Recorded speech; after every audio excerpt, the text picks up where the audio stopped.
The first time that I picked up a romance novel, I was probably about 12 or 13. And I loved them, not only because of the love story, and because I wanted to know how these two characters would finally get over their differences and fall in love, but I was attracted to something else. It was the characters themselves that fascinated me. It was learning about their background and learning about who they were and why they did things the way they did and what they wanted. And what I realized, not at the time, but much later, especially when I started writing, was that I was attracted to character-driven stories. And that unlike other books that I had read at the time, remember I was 12 or 13, the Charlie and the Chocolate Factory and the James and the Giant Peach and all that, those books focused on, of course, the plot more. And I realized that the romance novels focused more on the characters. It was a character-driven plot. And so today what I want to talk to you about is why those character-driven plots are so important and why you should write them. You have a story to tell, but you don't know where to start. Let me show you how to free your story. I teach you how to write and how to dig deep in your soul to release your story and make a difference in the world. Welcome to the Julie Amante channel. If we're just meeting, I am Julie Amante, and I am here on Fridays to give you some writing tips. So again, today let's talk about those character-driven stories and what the benefits are to you writing them. Character-driven stories are really focused on that character transformation. Now, all stories have to do that, right? Even plot-driven stories are really going to be focusing on that character transformation because that is what makes a story exciting and not so much exciting. I guess what's what makes it satisfying, right? So as the character goes through the plot and finally reaches their goal, it's how that character transforms and who that character becomes that really attracts us as readers. So whether you're writing a character-driven or a plot-driven story, they're both going to focus on that character transformation, but the character-driven story focuses even more. And so what I mean by that is if you've ever been reading a story and you are, the plot's interesting, you're kind of excited about seeing like what happens, but you are just wanting to spend more time with the characters. You just really enjoy being with that character. You want to hear about their thoughts. You want to listen to their ideas. You just want to spend more time with the character. It's probably a character-driven story because the writer has worked extra hard for you to form that attachment to that character so that you really care about what happens to them and you really want to be with that character. And so for me, I know that when I feel that way, when I'm reading a story and I'm not really all that interested in the plot, but I really, really do love the character and want to read more about what the character is doing and thinking and how they're behaving and all of that stuff, I know that I am reading a character-driven story. And so I'm usually more, I'm reluctant to leave the book and go do something else. I want to spend time with the book reading that story. So there was no doubt to me that when I became a writer that I really would want to write character-driven stories more than plot-driven. So I'm not, I don't write mysteries. I don't write anything that is really heavily plot-driven. A lot of the times my characters are just normal people experiencing something out of the ordinary, but it's more about them and how they handle it and what they do and how they behave and what they do to reach their goals. Now, as far as a character-driven story, like a really good example to me, again, this was one that I read a long time ago when probably I was in my early 20s or maybe late teens. I don't really remember, but it was called Flowers for Algernon by Daniel Keyes. And I don't know if you've ever read that novel, but it was super interesting because it was about a character who has a mental disability. So he has, I don't know, I don't remember exactly, but let's say between a 3rd and a 6th grade mentality. He could handle a lot of things, but he just knew that he had this disability. And so the scientists decide that they've been testing an intelligence, a drug, I think it was, on these rats or some kind of lab. I think they were rats. And so they decided to try it on a person, and they try it on him. And he's been keeping a journal. And the way that this book is written is very interesting because it's written from the character's point of view, main character's point of view, where he is writing in his journal, and you're reading, of course, like his grammatical errors. And think about a young, child, how a third, fourth, fifth grader might write, and that's how this person wrote. And the main character's name was Charlie, and so the way that Charlie wrote. And the what happens over time, or as the novel progresses, is that you get to see how the drug really is working, how Charlie is actually becoming more intelligent. His writing is becoming more sophisticated, and he actually reaches like this genius level at some point. But then the drug fails. I think I don't remember exactly. Again, it was a long time ago. I think the rats begin to die, or they regress, right? And so they know that this is going to happen to Charlie as well. But the reason that this is such a character-driven story, even though the plot is very interesting, and you're like waiting to find out what happens and how Charlie is going to react to this and what's going to happen, right? The reason that you as the reader though are really turning the pages is because you are connecting with Charlie. Like, you really start to care about Charlie. You get to know everything because he's writing everything down, what he's thinking, how he's feeling. He actually starts to become a little dissatisfied when he gets to that genius level, because he realizes, right, I'm nothing but a lab rat, and he just becomes dissatisfied. And I think that's what happens a lot of times, right? If you are highly intelligent, you realize a lot more than obviously than if you have a mental disability, right? So when he was before all of this, before the experiments, he was very childlike, and as he becomes more, as the drug takes effect and he becomes more intelligent, he understands, of course, more of what's going on around him, who these people are, and that he's basically a lab experiment. So it was very, very interesting, and I really liked it because it's a good example of how to write, and what a character-driven story is like, is that you really are getting to know this character. I mean, it was very easy here because he's writing his own thoughts down. But even if the character isn't writing his own thoughts, you as the narrator or the writer are through his mental, dialogue, you are sharing who this character is, and therefore connecting and forming this bond with the reader. So when we are writing a character-driven story, the reader becomes heavily invested in that character's life and in that character's thoughts. We really start to care and love Charlie. We also, we worry about him. We're disappointed when the experiment fails, because we've become very attached to this character. So when you're writing those stories, you want your character to be sort of complex, right? You want him to be sort of like a real person. Real people are complex. We aren't just these stereotypes or figurines, right? We are actual people that have different thoughts. So that sometimes we may be happy about something, we could also be unhappy about the same thing, because we can see other aspects of that. So although, for example, Charlie was very happy that he was becoming more intelligent, was able to understand more, and he could write more effectively and all of that, of course he's happy about that, but he's unhappy about his situation and who he is, and that he's had to undergo this experiment, and he kind of falls in love with one of the doctors. So I mean, it becomes more complex. So you want your characters to be more like real people, right? That have different quirks and have different thoughts and ideas and feelings, and that will help your reader to connect to that character a little bit more. And so if we're going to add all of these kind of inconsistencies and irrationalities and all of these things that normal people have into our character, this means that you as the writer really need to understand your character. You really need to know this character, right? So that's one of the things that it calls on us writers to do, is to be able to really understand our character. Sometimes I jokingly say that we have to become a little bit of a psychologist, right? So what makes people do certain things? Why do we react different ways?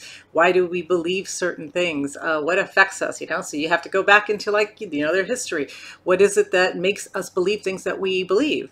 So what makes you believe things that you believe? Well, probably because of the way you were shaped through life, right? So either because of parents, because of friends, because of experiences that you've had, all of these things help to shape you and your beliefs about life and about everything, right? About yeah, just life in general, whether it's religion, whether it's politics, whether it's how you should raise children, whatever it is, it's because of the way that you were shaped. So understanding, maybe doing some reading and seeing why people behave certain ways and what makes one person maybe that has had the same experience behave differently than someone else. Well, there are a lot of reasons for that, and we need to kind of understand that, right? If we're going to have our character maybe behave in a way that normally a character wouldn't behave, then we need to explain that, like why does this person act this way? We look at people that have had really tragic experiences or very traumatic experiences. They've been raped, or they've had been lived abusive lives when they were kids.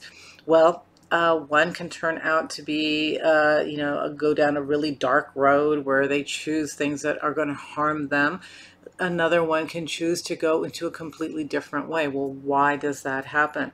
These are the questions that you have to ask yourself and try to understand that, because that way you can explain your character the best way to the reader. Okay, so why would you want to write a character-driven story? Well, I think the most important reason is because readers really enjoy it, and they get to go on this journey by sort of inhabiting the life of another person, right? They become that character that you are writing about, and they get to go through that journey and experience things that they normally wouldn't experience in their regular life. So it makes it very interesting for a reader to read a character-driven story, because they can build that really deep connection with the reader, with the character. And let's face it, that if we read just a plot without characters, it's really not a story, right? I mean, we really need those characters. Even in a plot-driven story, we have to have characters.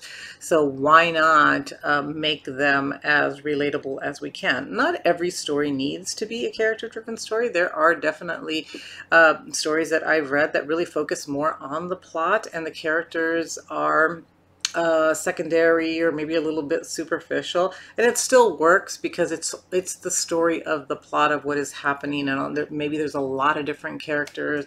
There could, terrorists and FBI agents and all kinds of things that are happening all at once, and people are really more focused on that story and what's happening.